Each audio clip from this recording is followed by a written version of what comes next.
Hello guys, welcome back to our new blog. तो आज है डे 4 और ये सुबह की बहुत प्यारी गुड मॉर्निंग के साथ हमारा प्लान है बद्रीनाथ जाने का। एक्चुअली पहले हमें कल्पेश्वर जाना था, पर जिस तरीके से रात को बारिश हुई है पूरी रात, तो लोगों ने हमें बोला कि वहाँ मत जाओ, वहाँ की रोड ज़्यादा ख़राब है तो ज़्यादा प्रॉब्लम हो सकता है। इसीलिए कल्पेश्वर को कैंसिल करके हम बद्रीनाथ जाने के लिए रेडी हो गए। चाय वाय पी अपना फटाफट से निकले। अब बद्रीनाथ के दर्शन करेंगे, उसके बाद सोचेंगे कि घर निकले या फिर कल्पेश्वर जाएं।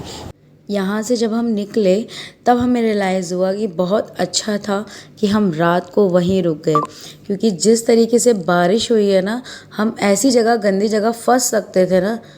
बट ठीक है, जो होता है अच्छे के लिए होता है, भगवान ने अच्छा किया। मौसम बहुत अच्छा हो चुका था, पूरा फील आ रहा था कि भाई बादलों में ही चल रहे हैं, मतलब बादल हमसे भी ज़्यादा नीचे थे। लास्ट टाइम जब हम बद्रीनाथ आए थे तो बद्रीनाथ हाईवे की हालत बहुत ख़राब थी, क्योंकि शायद ये उस टाइम पे यहाँ पे बन रहा था या यहाँ पे काम चल रहा था, तो बहुत इतनी धूल मिट्टी, हमारे सारे कपड़े गंदे हो गए थे। बट इस बार जो हाईवे मिला है ना भाई, मज़ा ही आ गया, बहुत सुंदर था। एक तो बारिश आने की वजह से ना और ज़्यादा सुंदर हो गया था।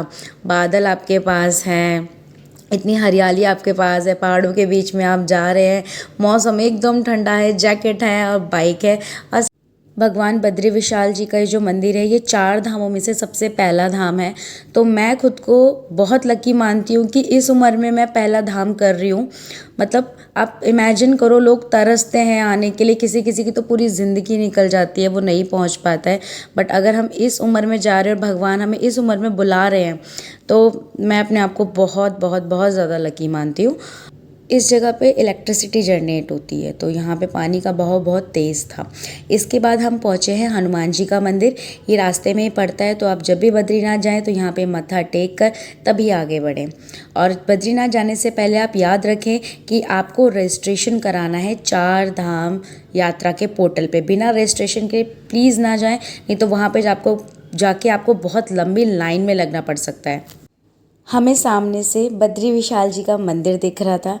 आप जब यहाँ पे पहुँचेंगे ना, आपको एक अलग ही एनर्जी, एक पॉजिटिविटी फील होगी जब आप मंदिर पे जाओगे। मैं अपना पर्सनल एक्सपीरियंस बताऊँ, जब मैंने मंदिर को देखा तो मुझे अलग से गूज़बम्प हुए, मतलब एक अलग सी एनर्जी फील हुई। एक्सप्रेस नहीं कर सकते हो आप इस फीलिंग को। रजिस्ट्रेशन चेक कराने के बाद हमने अपना फ़ोन रख दिया, हम गर्म कुंड में नहाए। उसके बाद हमें बहुत अच्छे दर्शन हुए, क्योंकि भीड़ बिल्कुल भी नहीं थी, तो मुश्किल से आधा घंटा भी नहीं लगा।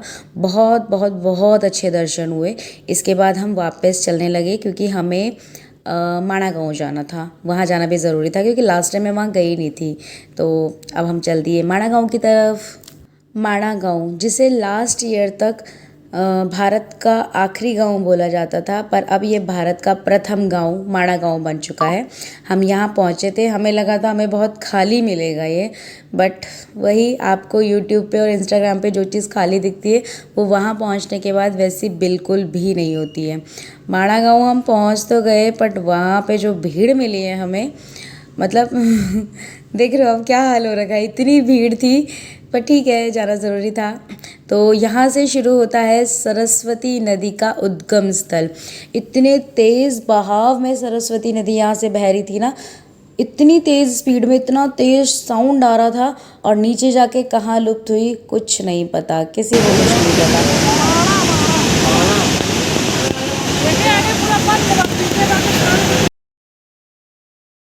सरस्वती नदी के दर्शन करने के बाद हम जब आगे चले तो हमने सोचा थोड़ा मैगी पॉइंट है, कुछ खा पी लिया जाए।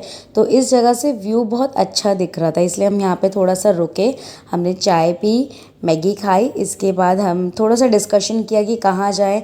तो सोचा कि जब टाइम बचा है और रोड भी ठीक है, मौसम भी ठीक है, तो कल्पेश्वर महादेव के दर्शन करके ही चलते हैं। मन में बहुत इच्छा थी कि ठीक है, पंच केदार में से हमारा सिर्फ एक ही केदार रह जाएगा, रुद्रनाथ, वो हम नेक्स्ट ईयर कर लेंगे। तो महादेव प्लीज़ हमें दर्शन करा दें। हमने बहुत स्पीड में बाइक चलाई है, जैसे तैसे करके हमें टाइम से पहले पहुंचना था। स्पीड में मतलब ऐसा भी नहीं कि मतलब छपरियों की तरह चला रहे हैं, मतलब अच्छे तरीके से चलाई, बट थोड़ा स्पीड बढ़ा के, ताकि हम टाइम से पहुंच जाएं।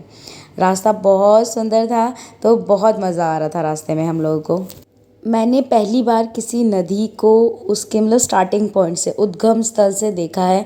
बट सोचो, सरस्वती नदी वहाँ से निकल रही है इतनी स्पीड में, कहाँ लुप्त हो गई नहीं पता, और वो अंडरग्राउंड बह के सीधा प्रयागराज में संगम में दिखती है। मतलब कैसे पॉसिबल है कि मतलब इतना डिस्टेंस यहाँ से निकल के वहाँ जा रही है और कभी किसी ने देखा नहीं है। ये भगवान की लीला है जिसको समझना नामुमकिन है। ऐसे ही बातें करते हुए, रास्ते को एंजॉय करते हुए, इसी बात पे डिस्कशन करते हुए हम पहुंच गए थे कल्पेश्वर महादेव के स्टार्टिंग पॉइंट पे।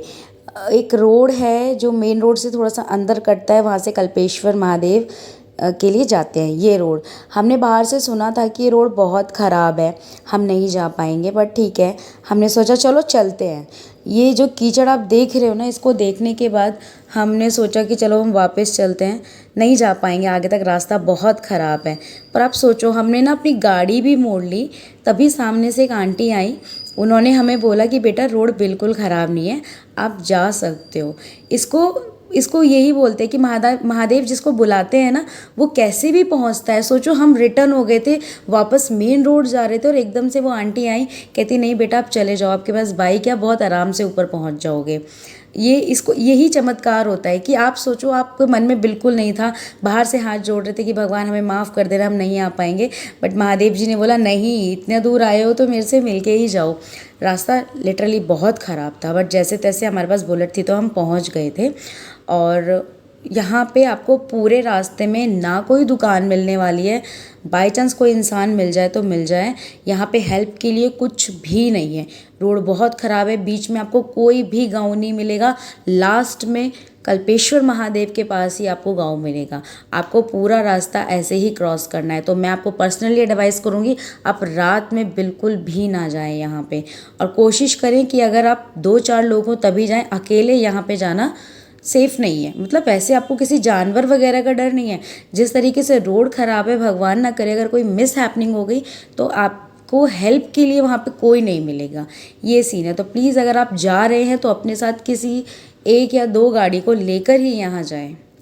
मैंने यहाँ आने से पहले वीडियो देखी थी कुछ यूट्यूब पे, तो मुझे लगा रोड इतना ख़राब नहीं होगा। स्टार्टिंग में हमें ऐसी गंदी कीचड़ मिली ना, जिसके अंदर बाइक का पहिया फंस गया था। उसके बाद पूरा रास्ता ऐसे ही टूटा फूटा मिला है। रास्ते में बाई चांस 1 या 2 आदमी मिले थे हमें। एक पॉइंट के बाद तो डर लगने लग गया था, क्योंकि कोई इंसान नहीं दिख रहा है, कोई जानवर नहीं, इवन चिड़िया तक नहीं दिखी। रोड इतना ख़राब था, और उसी के साथ एक और सरप्राइज़ मिला कि मौसम भी ख़राब हो गया। बारिश शुरू हो गई, बारिश हो रही थी, रुक रही थी, ऐसे बारिश हो रही थी।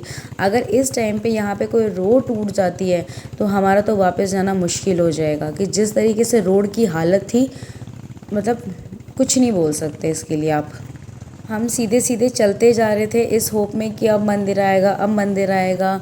जिस तरीके से रोड ख़राब था, मुझे लगा ऐसी ही जगह पे मंदिर होगा, मतलब जैसे ही जंगल वाला रास्ता है तो आगे हमें मंदिर मिल जाएगा। आगे हमने जो देखा ना, वो इमेजिन भी नहीं कर सकते थे हम। पूरा जंगल वाला रास्ता क्रॉस किया, बाहर जैसे ही निकले उस जंगल से, भगवान ये क्या देख लिया, पूरा अच्छा खासा एक गांव बसा हुआ है यहाँ पे। मतलब आप सोच नहीं सकते, आप ऐसे रास्ते से आ रहे हो जहाँ पे आपको कोई नहीं दिख रहा, जिसका बाहर की दुनिया से कोई नाता ही नहीं है, ऐसा लग रहा था। और जैसे ही हम अंदर घुसे भैया, यहाँ तो पूरा का पूरा गांव बसा हुआ था।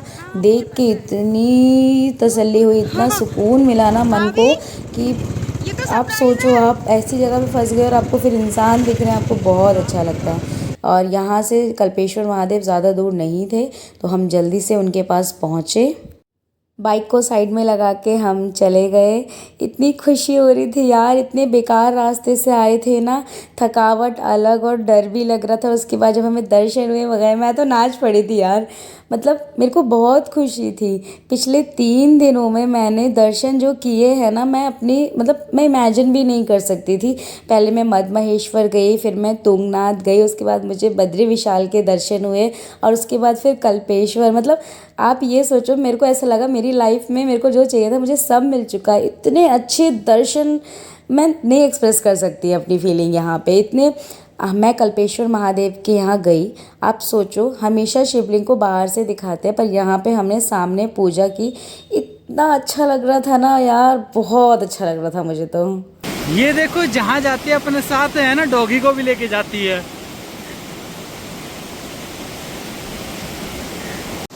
फाइनली कल्पेश्वर महादेव जी के दर्शन हो गए पति के साथ। आते आते वापस चले गए, लेकिन हमें आंटी मिली, उन्होंने बोला चले जाओ, दर्शन की बिना वापस मत जाओ, इसलिए मुझे वापस आ गए। फाइनली भोलेनाथ जी ने हमें बुला लिया, बहुत अच्छे बहुत आराम से दर्शन हुए। अब हम उसी बेकार के रास्ते से जाएंगे वापस। चलो, थैंक यू सो मच।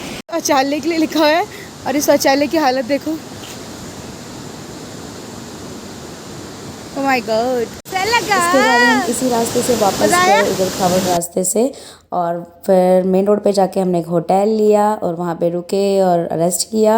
मिलते हैं नेक्स्ट ब्लॉग में, बाय बाय। सब लोग अपना ख्याल रखना और देखते रहिए मेरे ब्लॉग, स्टे ट्यून।